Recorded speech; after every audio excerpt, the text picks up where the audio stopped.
other distinguished educationists on the dais, and respectable delegates.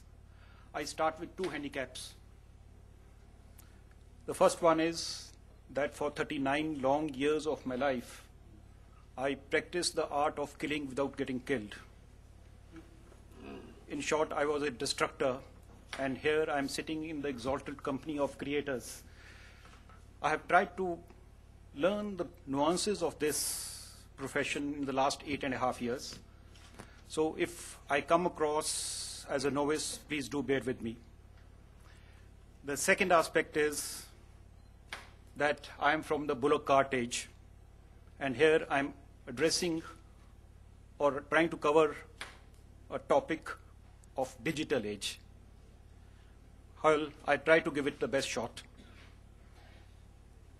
What I'll do is I'll try to analyze as to what is knowledge economy and what effect does it have on the industry, on the universities, and what is the changing environment then on our campuses.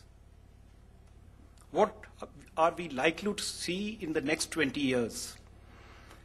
And how should we remold our pedagogy? First of all, when we define knowledge economy, do we have a robust definition which will stand the scrutiny of analysis as to, yes, this is what we'll call as knowledge economy? We don't have that. However, one thing is certain, that in this era of knowledge economy, there is one component, that is the knowledge worker and the power of human capital, which are going to be the two crucial factors. And the two key dimensions of the knowledge economy are going to be at the national level, our existing stock of knowledge and the competence with which we can use this knowledge. So therefore, two growth indicators for knowledge economy. We are talking about the imperatives for growth. The two growth indicators for knowledge economy are potential for generation and diffusion of new knowledge. That is, how do you create knowledge, how do you disseminate knowledge, and thereafter the capacity for commercialization of new ideas. That is the application of the knowledge, and universities can play a very major role in that. If I go back to my student days, the way we learned was the teacher came, used a blackboard, taught, and basically it was a verbal interface. Somewhere down the line, in early 70s to mid 70s, the TV made a big inroad into the Indian household. We started calling it the idiot box. And we said students are all the time glued on to this device. However, there were some people who thought an opportunity in that, and they started making use of those flimsies, that is overhead projector, and later came the LCD projectors with PowerPoint slides. But now we have new gadgets with our students. They are very, very tech savvy. So the transition has been from verbal to visual to virtual, the 3 V's. And with that, the role of the teacher also changes, because the capabilities of the students, their aspirations are different. So what do we see?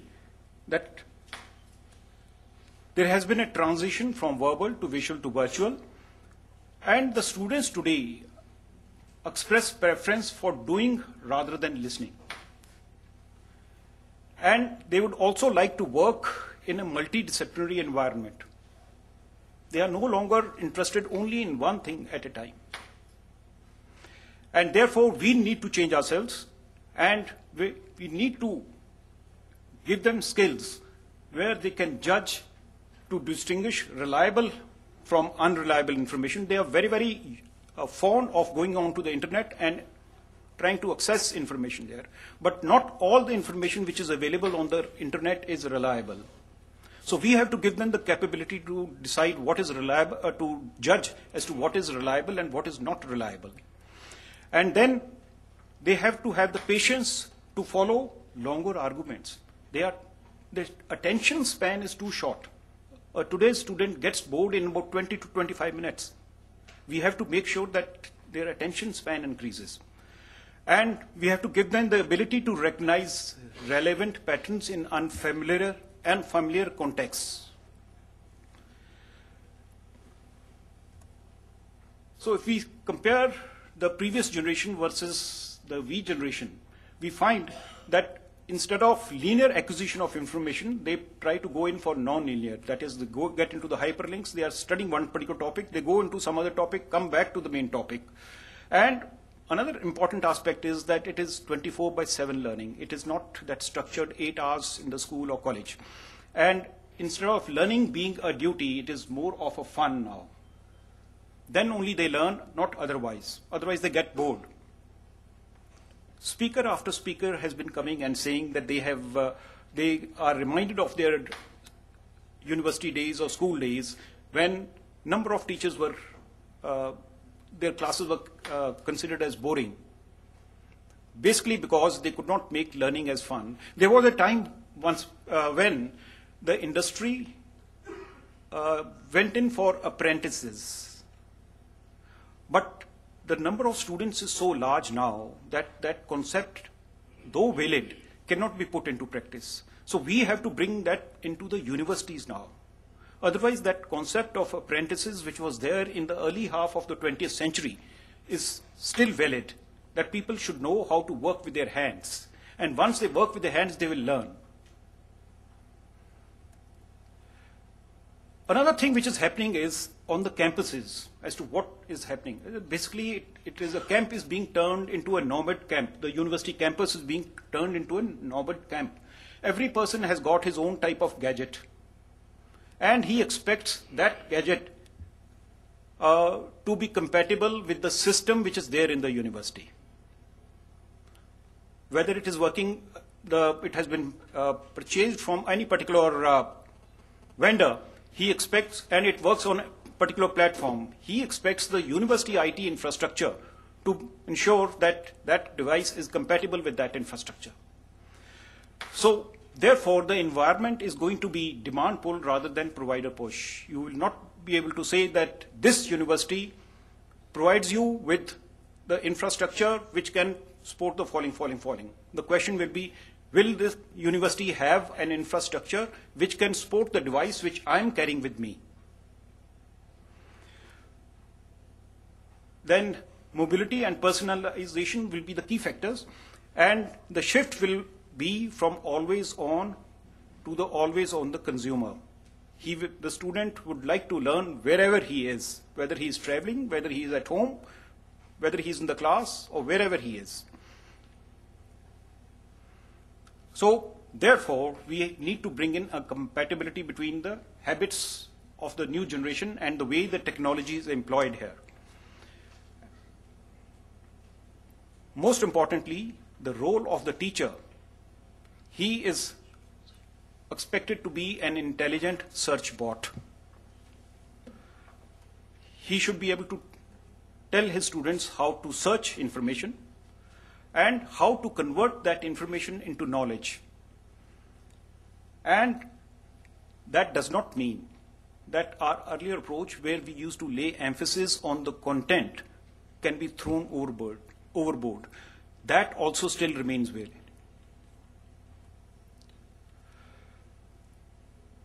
So we need to remold our pedagogy. We need to enhance our students' understanding of connections among theories and variables while framing the learning as play rather than work. When we teach a concept, we should try to break it down into a number of sub-concepts, try to relate those to the real-time environment. And most importantly, try to bring in simulations. This morning, we had two excellent examples being given by Dr. Balasubramaniam and another gentleman who came from New York.